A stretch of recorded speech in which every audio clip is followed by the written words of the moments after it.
This is the Lone Crater YouTube. We hope this video helps.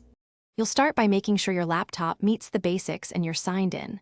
On a Mac, open System Settings. On Windows, install iCloud for Windows.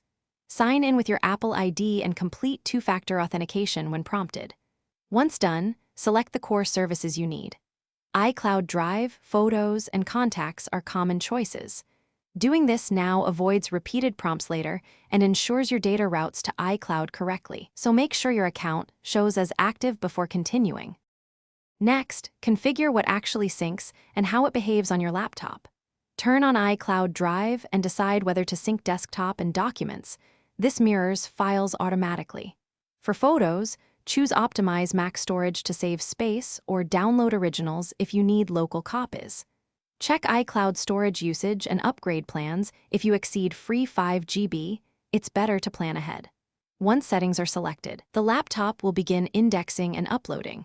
Monitor the progress in Settings or the iCloud app to confirm everything synced. Finish by confirming your data is visible across devices and the web. Open iCloud. To spot check files, contacts, and photos. If something doesn't sync, try simple fixes. Toggle the service off and on, sign out and sign back in, restart the laptop, and ensure a stable network. Also check available iCloud storage. Lack of space is a common blocker. If problems persist, temporarily disable security apps that might block traffic. Once fixed, continue using the iCloud Drive folder for everyday file access and reliable backups. Thanks for watching. Consider subscribing if we helped you.